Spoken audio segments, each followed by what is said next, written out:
Le Deutéronome, chapitre 17. Tu n'offriras un sacrifice à l'Éternel ton Dieu, ni bœuf, ni agneau, qui ait quelque défaut ou difformité, car ce serait en abomination à l'Éternel ton Dieu. Il se trouvera peut-être au milieu de toi, dans l'une des villes que l'Éternel ton Dieu te donne, un homme ou une femme faisant ce qui est mal aux yeux de l'Éternel ton Dieu et transgressant son alliance, allant après d'autres dieux pour les servir et se prosterner devant eux, après le soleil, la lune ou toute l'armée des cieux. Ce n'est point là ce que j'ai commandé. Dès que tu en auras connaissance, dès que tu l'auras appris, tu feras avec soin des recherches.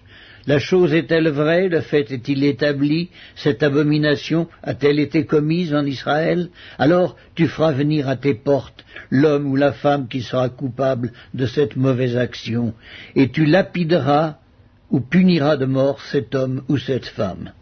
Celui qui mérite la mort sera exécuté sur la déposition de 2 ou de 3 témoins. Il ne sera pas mis à mort sur la déposition d'un seul témoin.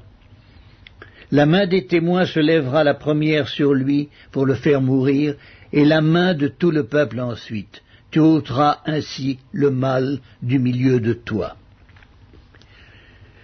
Si une cause relative à un meurtre, à un différend, à une blessure, te paraît trop difficile à juger et fournit matière à contestation dans tes portes, tu te lèveras et tu monteras au lieu que l'Éternel ton Dieu choisira.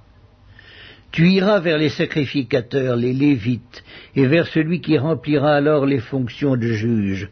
Tu les consulteras et ils te feront connaître la sentence. Tu te conformeras à ce qu'ils te diront dans le lieu que choisira l'Éternel, et tu auras soin d'agir d'après tout ce qu'ils t'enseigneront. Tu te conformeras à la loi qu'ils t'enseigneront et à la sentence qu'ils auront prononcée. Tu ne te détourneras de ce qu'ils te diront ni à droite ni à gauche. L'homme qui, par orgueil, n'écoutera pas le sacrificateur placé là pour servir l'Éternel ton Dieu, ou qui n'écoutera pas le juge, cet homme sera puni de mort. Tu ôteras ainsi le mal du milieu d'Israël, afin que tout le peuple entende et craigne, et qu'il ne se livre plus à l'orgueil.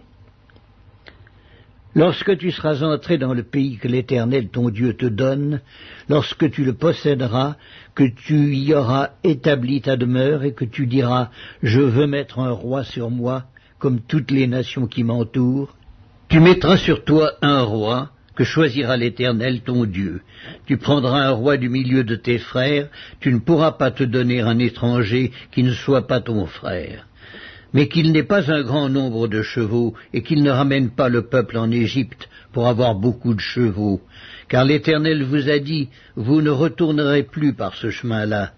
Qu'il n'ait pas un grand nombre de femmes, afin que son cœur ne se détourne point. Qu'il ne fasse pas de grands amas d'argent et d'or. Quand il s'assiera sur le trône de son royaume, il écrira pour lui dans un livre une copie de cette loi qu'il prendra auprès des sacrificateurs, les Lévites. Il devra l'avoir avec lui et y lire tous les jours de sa vie, afin qu'il apprenne à craindre l'Éternel son Dieu, à observer et à mettre en pratique toutes les paroles de cette loi et toutes ses ordonnances, afin que son cœur ne s'élève point au-dessus de ses frères, et qu'il ne se détourne de ses commandements ni à droite ni à gauche, afin qu'il prolonge ses jours dans son royaume, lui et ses enfants, au milieu d'Israël.